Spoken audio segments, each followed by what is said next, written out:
Looking for a cosmic adventure like no other? Zatswan, Multiversal Guardian is a high-stakes comic book journey through the multiverse with stunning art and an unforgettable hero. Get your copy today in ebook and paperback formats. Link in the description. Ahoy hoy, this is Neil Allen, the creator of Zatswan, Multiversal Guardian, which is a 130-page cosmic fantasy graphic novel. You can purchase that in the link in the description on Amazon.com, free if you have Kindle Unlimited, only $2.99 for the digital version, and there's also a paperback version. So today we're going to do some figure drawing today because I'm going to lay out a Zatswan page, and we'll see how far we get into that. So I guess you're going to see it. You're going to see my process for, I guess, some of the earliest stages when I'm doing a page. So first I've laid out the page on my tablet here. This gives me an idea on how I'm going to lay out the panel. So let's do that while I talk about what's going on in comic book news lately. So it seems that what's making the rounds recently is that this weird writer, for that DC hired for Red Hood, a trans writer. And I'm not saying trans is necessarily what makes the person weird. The person's behavior is what made them weird. This person had been posting all kinds of toxic nonsense, and then they just took it one step too far in celebrating somebody's assassination. And then DC, there have been some fans that have a problem with this individual, that have had a problem with this individual for a while. I have never heard anything about this person until, they got hired by DC to do Red Hood. And Red Hood is something that I have not a lot of interest in. Under the Red Hood is a great story. And aside from that, that's kind of where my interest in Red Hood kind of ends. I was never in particular a big Jason Todd fan.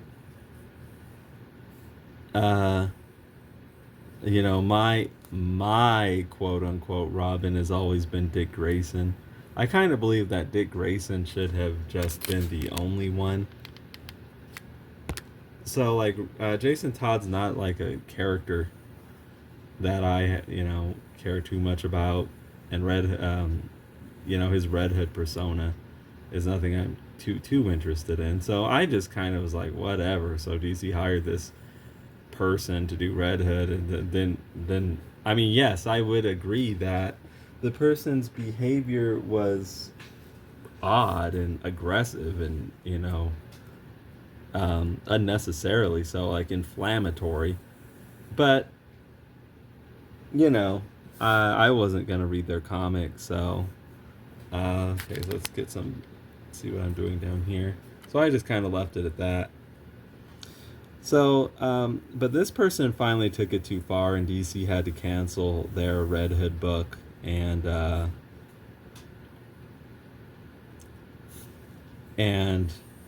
go all the way across here. And the whole book's canceled. They're not even going to sell the thing. It's not just that the book got canceled. It's they're just pulling the whole thing, and that's a wise decision. I think it's a shame for the other people. Well, yeah, it's a shame for the other people who were involved in the creative process. The colorist, the inker, the artist, whoever else is going on. But it kind of begs the question of why did they hire this person?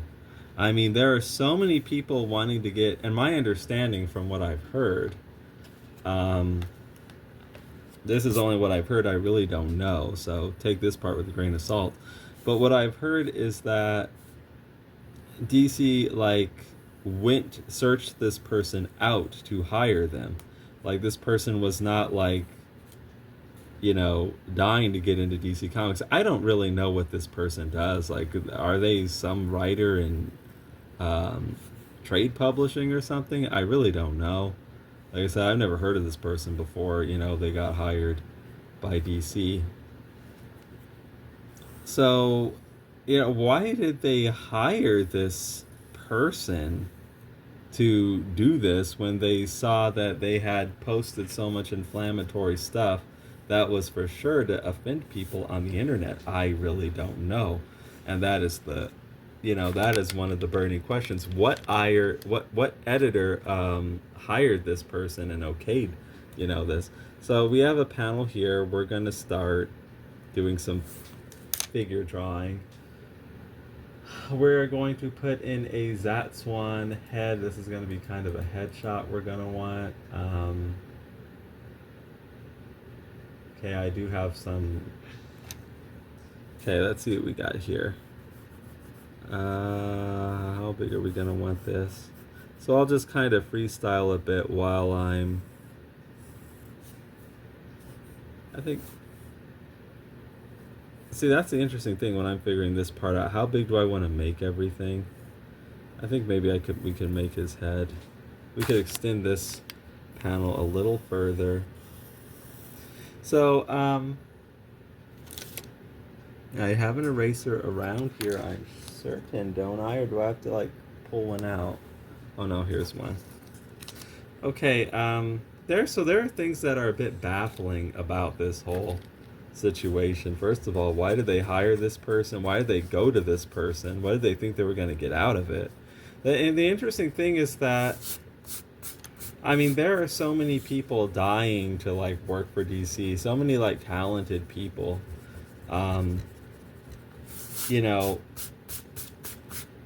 That would be interested in working for DC. Why would you go to this, like, really weird, inflammatory, strange person who obviously wasn't dying to work at DC, and then didn't seem to respect or appreciate the opportunity? For some people, it would be like a lifelong dream opportunity of theirs. Didn't appreciate the opportunity when it was presented to them, clearly. Otherwise, they would have, like, checked their behavior. You know what I mean? So I just think it's really weird that something's definitely odd there. Like, if DC threw, like I said, I don't have a lot of interest in Red Hood, but if DC threw probably. And a lot of other people would too, take that opportunity, respect and appreciate that opportunity.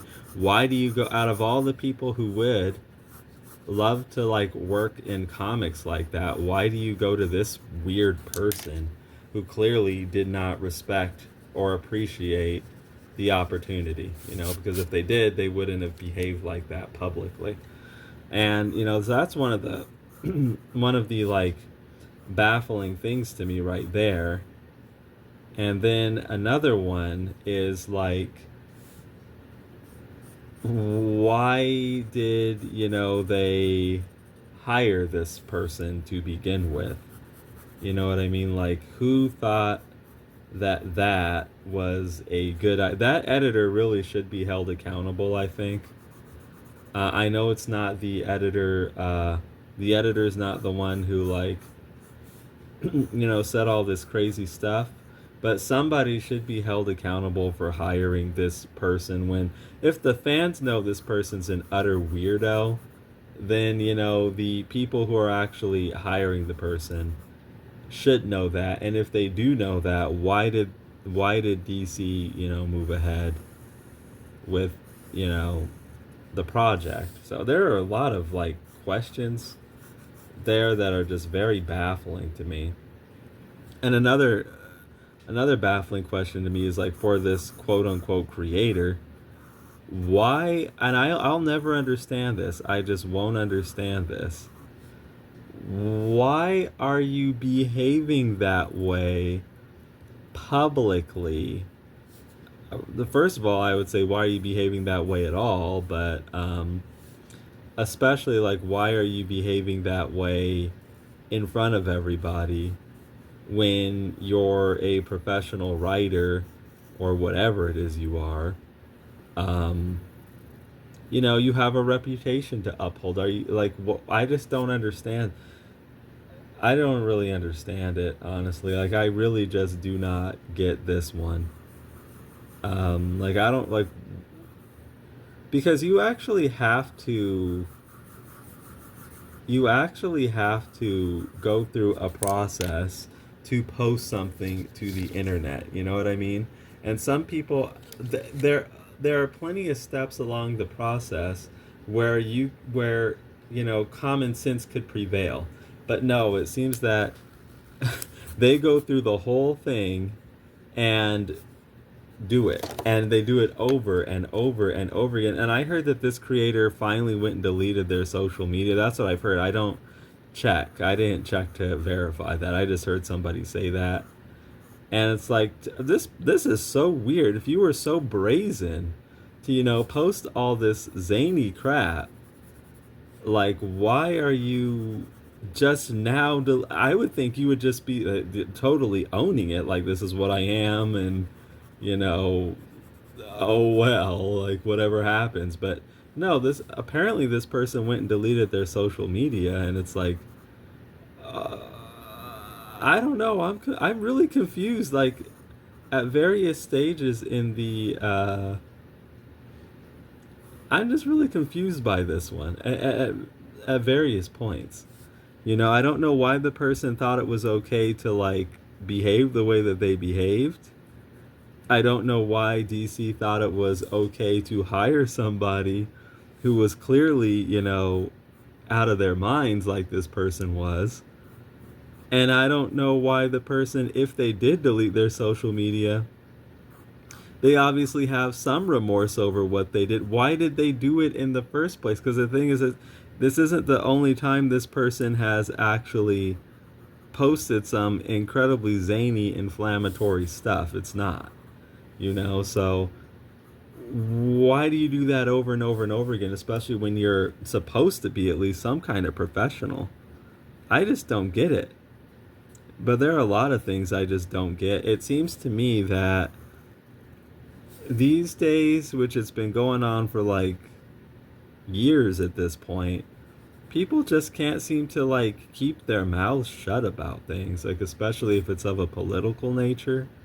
They just can't keep that to themselves, you know. And I don't get that, honestly. I really don't. Like, you know, the thing that's crazy too is,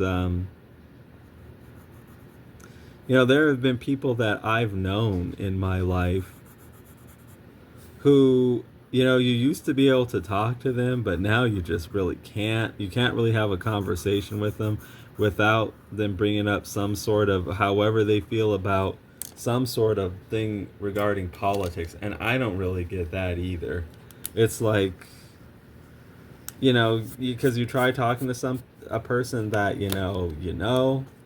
and it's like, you know, yeah, I remember, you know, talking to this person, and it was always fun. Well, it was usually a good time and fun, but now it's like, man, I kind of regret sort of reaching out, or I kind of regret sort of talking to this person, because they start just talking about some political, you know, shenanigans. And oftentimes the people who are like that tend to have some pretty, you know, strong, like, beliefs, and they tend to believe like they believe they're so right, you know. Like, it seems to me that a lot of people just, and I've said this to one of these people, you know, they pick whatever pundit they like, and then they just take that as, like, fact, whatever that person says. And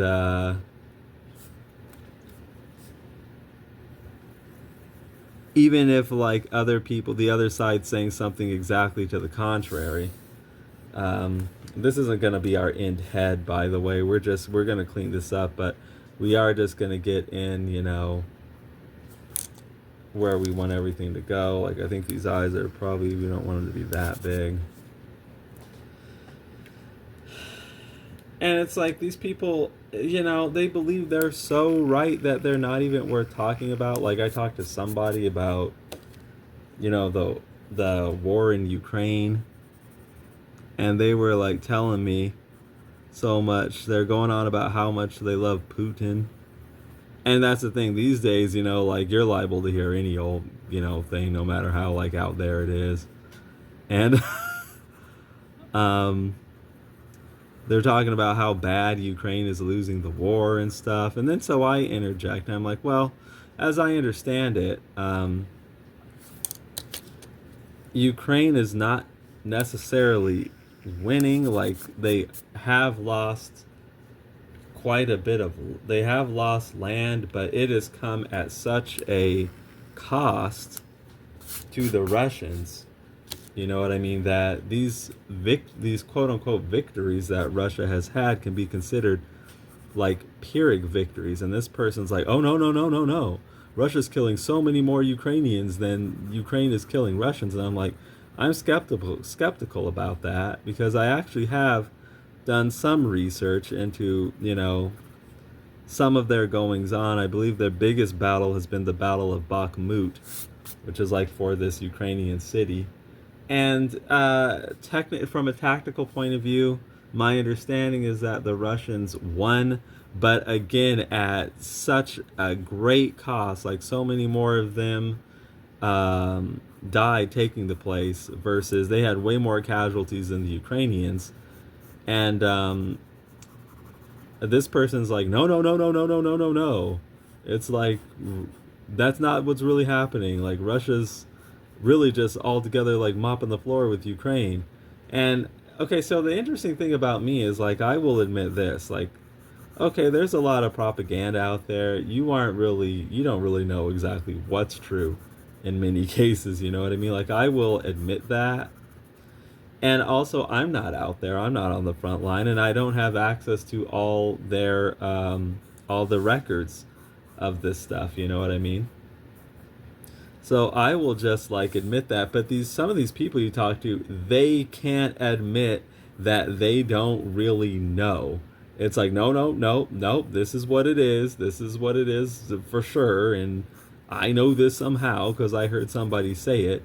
And it's like they're so convinced of their rightness that it just comes down to, it's like, okay, I just kind of discern that this person's really not worth talking to, because first of all, no, I mean, I don't know that I can't like confirm any of this stuff completely because I'm not there and I don't have access to all the information. But you know, I'm very skeptical of that Russia has killed way more Ukrainians than has gone the other way around, and they have justifications for everything. Well, why is this thing going on so long? If that's the case, Ukraine would have capitulated like long ago. Oh, and then they come with some wild explanation like Putin loves Russia so much that he wants like a society of warriors. I'm like, oh, okay. So you can find any kind of reason. The thing that makes the most sense to me is if this was going so great for the Russians, then it would have been over a long time ago, like years ago. I don't think there's a conspiracy to prolong it longer than it needs to go. Okay, so we have like a figure in here. We could always touch it up, adjust the features, adjust the face, but we have a figure. And what I'm going to do is probably eventually I'm going to like flip this around and like I'm going to take a picture of it and then flip it horizontally, because that gives you kind of a different way of looking at your picture. So if there's anything wrong with it, you'll be able to spot it easier. So let's move over here. So I guess my thing is like, and the thing is, like, these other people are all, I guess what I'm really saying is I don't get it. You know what I mean? These other people are the ones that bring this stuff up. You know what I mean? I don't just go around talking to people about Ukraine, and then it's like, okay, this person, I'm very skeptical about this, what you're telling me here. And then it's like, nope, that's what it is. And I'm like, I don't think so. I doubt it. But I'm just using that as an example. Like people are like this with this type of stuff in general, and they can't seem to keep their effing mouths shut. That's part of the thing that I don't get. Like that they can't just shut up, which is what I don't get about this creator here. Like, why couldn't you just not have done that? You know what I mean? I don't go around. So I guess that's what I am kind of talking about, I suppose. Like, what I don't get is that people can't just be quiet, and be kind of, civil and professional. Like, if they're just talking to people in general, I don't understand why they can't really be civil about it. And if they're out in public, I don't understand, why they can't be just professional about it. Like, I don't go, on my job, telling people what I think about all this and that, because A, I just wouldn't do that. B, like I just wouldn't naturally care to do that. And B, it's like, why am I going to look to alienate people? Like there's a good chance whoever you're talking to doesn't see things quite your way. And especially I wouldn't be doing that if I'm one of these people who like is essentially not really open to discourse or just interested in telling people how right they are about a thing. You know what I mean? When they, especially when it's a thing they don't like really know. Like you don't really know the real casualty reports from both of those countries. Like you're not privy to that information. You're just not. So then, and you're definitely not over there to see it for yourself. So you don't really know is the reality. So yeah, I just don't get it. It's like interesting times we live in, I suppose. And I think that it goes without saying that if you're like a writer or something, keep that stuff to yourself. Like even now, I'm not, interested too much in going on about my own like views on whatever topics. The thing that I'm just kind of baffled by is why do you feel the need to tell everybody that, and so aggressively at that, that I don't get, especially like that's the interesting thing when you're a creator out here, a writer, you're like on social media, you need to, that's like something you're using professionally. That's, you are putting yourself out there. You are like representing yourself all the time, so I don't see how some of these people just don't get it,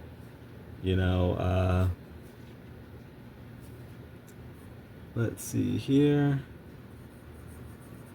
Like, why would you do something that stupid? And if all those social media accounts were like deleted, then obviously the person kind of regrets what they did. But I mean, it's just so I would understand it more if they didn't, I think. Like if this person's just like, no, I don't regret a thing. Well, that would at least be like in line with their behavior. They're just brazen and they just own, like, this is what you see here is this what you get always, and I just own it. I would understand that better. What I don't understand is because when you delete your social media, it's like you're kind of admitting something went wrong there. This figure's a little small, so let me pull out my magnifying glass and work in some of the finer points here. Let's see. And right now I can leave this figure here and just kind of go on and work on another figure, but I think I might want to get in some finer details here. And again, we could always make adjustments. This is just a sketch piece of paper. We can be as messy as we want on this. Okay. And we're gonna come down here. But yeah, I do think that whoever uh, made those, like, whoever hired that person should be held accountable. Like, man, what? Why did you do this? You know, of all the people you could have hired, you know, like I said, the people who would have respected and appreciated that opportunity, you hired this wacko. Like, why?